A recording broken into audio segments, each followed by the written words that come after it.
When you look back over the last 25 years, one of the outstanding features is how well Offaly have done.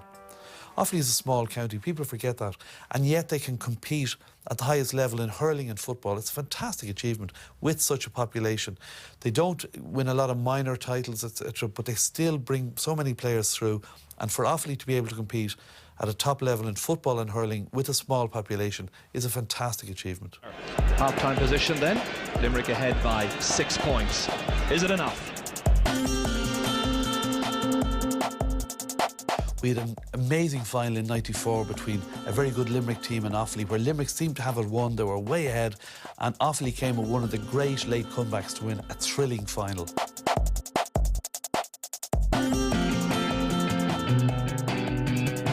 Limerick get the free in. It's one of those days when things are happening for them.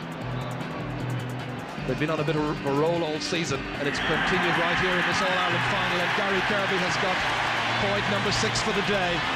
And just 5.5 minutes left, and it's 2:13 to 1:11, 19 to 14.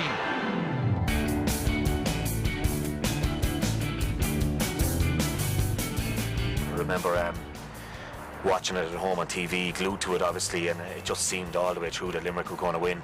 The Offaly team needing possession. They've got to get a goal or two quickly. You know, that Offaly team, you could never really write them off. They just had total self-belief in themselves, and they were a fantastic bunch of hurlers. Like Limerick were literally cruising. I think they were 6-7 ahead all the way through the second half, and it just seemed a matter of Offaly just gone, and with 5 minutes to go they got the first 21-yard free down in the Hill 16 end. Johnny Dooley now beating the attempted block, fired in well there. Billy Dooley taking it, trying to get away. He's fouled by Joe O'Connor on the 20-metre line. Johnny Dooley got a 21-yard free, and there was doubt whether he'd go for it or not. The Limerick had lined the goal. Would he go for a point? I think he's been instructed to do so. He's going for a goal, and he's got it! And he blasted a terrific shot to the net, and suddenly Offaly were on song. They got a goal immediately afterwards, and then took over completely. A feeling that they can turn the tide. But O'Connor's in! It's another one! It's another goal! Pat O'Connor has got it! Offaly are in front!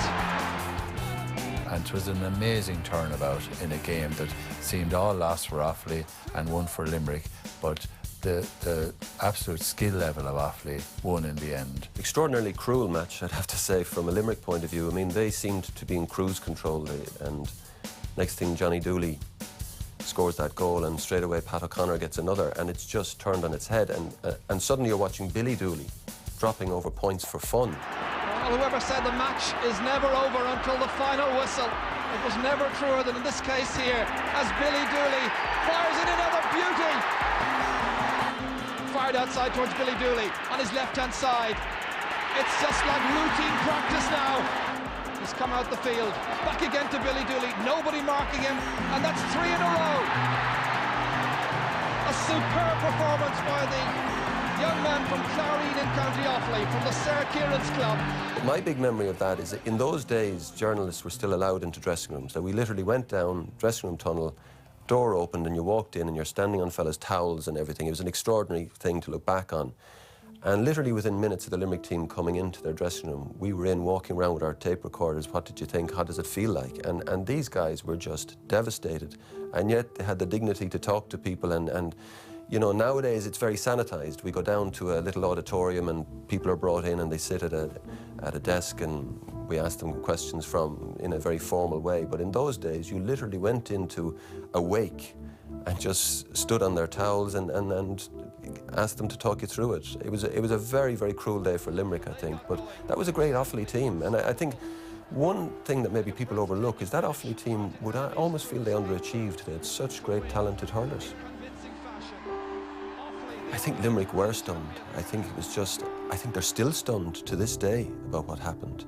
And of course, you had the twist that the Offaly were managed by a Limerick man, Eamon Cregan. What a comeback! And Eamon Cregan has masterminded a famous victory. He would have given anything for it not to be Limerick that Offaly did that to. Congratulations with him. See, what makes the GAA different is it's your people.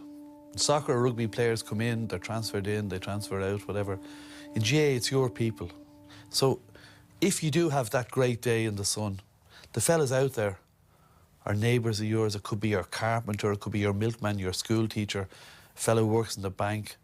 Could be, you know, my sister works with his sister. There's a bond, there's a unique bond, you know, because they are your own people. But what a day for the faithful county. That's what makes it unique. That's what makes it so emotional. Lovely occasion. Proud youngster. In terms of stickmen, I suppose, we might have gone down as the team of the decade. They might have gone down as the team of the decade in the 90s. We both won 2 each. But they were fantastic stickmen, there was no doubt. They had fantastic skill. And they had this inner belief in themselves that they could turn a game. Jack Boothman, first time as GAA president to present the Liam McCarthy Cup to Martin Hannamy of St. Rina's in Offaly. Offaly are the All-Ireland Hurling Champions for the 3rd time ever. What a day.